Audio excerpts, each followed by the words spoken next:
আল্লাহ রাব্বুল আলামিন বলছেন ওয়াল্লাযীনা ইয়াবিতুনা লিরাব্বিহিম সুজদান ওয়া কিয়ামা, ও লোग जो रातें गुजार देते हैं अपने रब के लिए, सब के लिए नहीं, दोस्त के लिए नहीं, बांधवी के लिए नहीं, माँ के लिए नहीं, बाप के लिए नहीं, यार के लिए नहीं। कुरान फरमाता है, कुरान वो लोग जो रातें गुजार देते हैं अपने रब के लिए सजदा करते और क़याम करते हैं। सजदा करते और क़याम, क़याम मीन्स खड़े होना।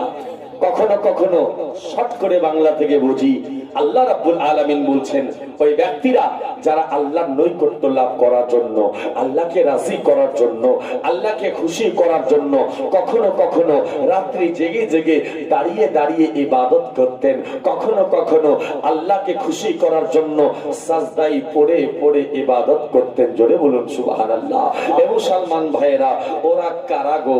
আল্লাহ রাব্বুল আলামিনকে, আল্লাহ রাব্বুল আলামিন কার কথা বলছে আপনারা শুনেছেন?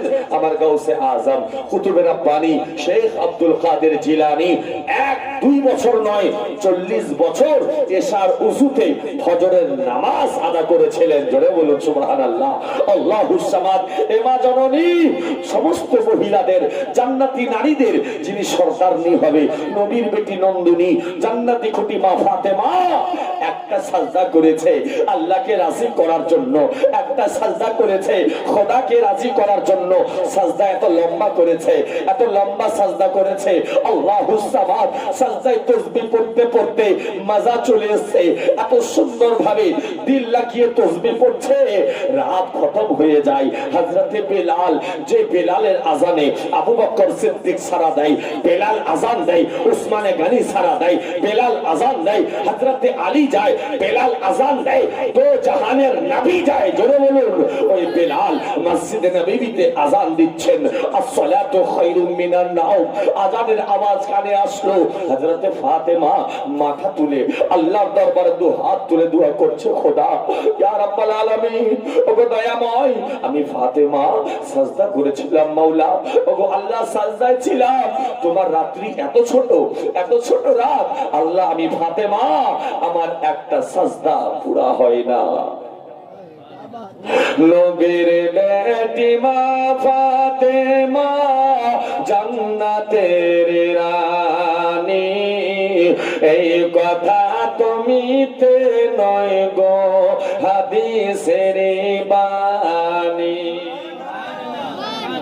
বন্ধু বাবাজিরা, ও যুবক, ও মা ফাতেমা একটা সাজদা করতে গিয়ে সারা রাত যদি শেষ হয়ে যায়, এ মুসলমান, তাহলে আমার আল্লাহ বলে ওই বান্দারা যারা আমাকে রাজি করার জন্য রাত্রি জেগে জেগে আমার নৈকট্য লাভ করার জন্য রাত্রি জেগে জেগে ইবাদত করে, কখনো সাজদায় গিয়ে গিয়ে, কখনো আবার দাঁড়িয়ে দাঁড়িয়ে, এ মুসলমান, তাহলে আল্লাহ কেমন করে রাজি হবে? আপনার জোহর চলে যায়, আপনার খেয়াল থাকে না, আসর চলে যায়, হুঁশ থাকে না, মাগরিব চলে যায়, সময় পান না, এশা চলে যায় চায়ের দোকানে, আবার ফজর চলে যায় ঘুমের বিছানায়। যদি আলিম ওলামারা বলে ভাই কেন মসজিদে যাও না, আপনি বলেন বন্ধুরে শোনো শোনো, আমার সময় হয়নি, আমি তো এখন কেবলমাত্র 20 বছর আমার বয়স, আমি তো তরুণ যুবক ছেলে, আমি কেন মসজিদে যাব?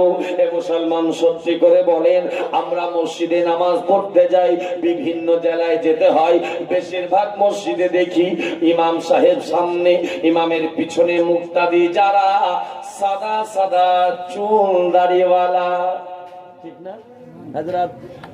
মসজিদে যাবে তারা, চুল দাড়ি সাদা হয়েছে যার, যুবক ছেলেরা নামাজ পড়ে না, মসজিদে যেতে চায় না। আমরা বলি আমরা নবীর দেওয়ানা, মসজিদে আমরা যাব না। কেমন দেওয়ানা মুসলমান? এ বন্ধু, আমার নবী বলেন নামাজ মেরি আঁখোं की ठंडक है। জোরে বলো।